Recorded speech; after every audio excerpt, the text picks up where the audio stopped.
In other news, Singapore's ground handler SATS says demand for its services remains robust, despite the effects of the ongoing Middle East conflict. The spillover effects have already claimed US low-cost carrier Spirit Airlines. And SATS CEO Kerry Mok says Singapore's trusted aviation hub status has helped it capture opportunities. He speaks to CNA's Nasyrah Rohim. The aviation industry has faced a few challenges recently, from tariffs to airspace closures in the Middle East earlier this year. What are some areas that SATS is keeping a close eye on? For example, the impact of rising jet fuels on low-cost carrier flights. If low-cost carriers can't fly, then the whole capacity will drop, and the whole aviation industry will be impacted because LCCs are still a big part of air travel these days. Fuel price is a big part of their cost, and therefore most airlines will look at whether is it viable to fly those planes based on the current commercial solutions that they have. So whilst they analyze whether is it worthwhile for them to fly, they may choose to decide to cancel those flights, and we've seen that already in parts of the world where low-cost carriers are not able to handle the increase in jet fuel. So what it means is we will lose the ability to service that airline. So in US recently, this Spirit Airlines has gone down, and unfortunately, they are no longer our customer. But it means that other airlines will come in, so maybe the full cost carrier with a different business model is still able to handle the jet fuel increases. And as they deploy more flights to cater for demand is still not really stopping despite the current jet fuel increases.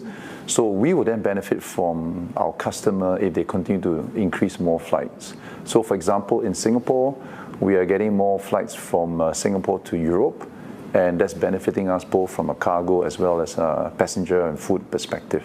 So how much will the cost increases impact SATS' bottom line? We know how to actually manage that with our customers as well. And there are different ways to do that. You can actually find substitute products or actually, look for ways to actually gain your scale to reduce your costs. By scaling up your procurement practices, procurement volume together, we can actually help to manage our costs down.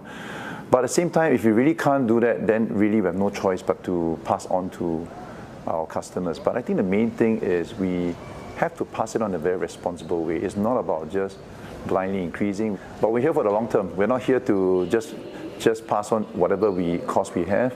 There are things that we'll do for the long term. If it helps us to lengthen our contract with our customers because we are helping them right now, then we'll do so. How has the conflict in the Middle East actually underlined the importance of Singapore as a global transshipment hub?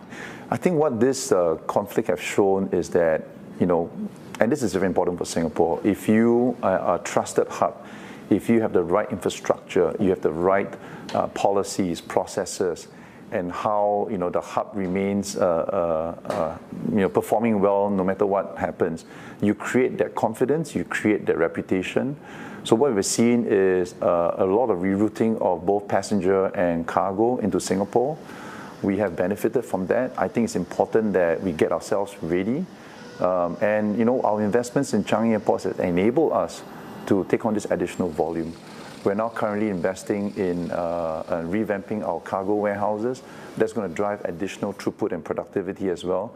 And these are investments we made, whether in peacetime or not. And could you share with me a bit more of how SATS will scale up its investments in technology and artificial intelligence, and how will it use Singapore as a test bed for all this innovation? So today there's a program where we're using AI to help us deploy manpower and assets. And we believe this AI tool will help us drive more efficiency and productivity to enable us to take on more volumes, hopefully with the same set of manpower that we have today. And we got to plan ahead.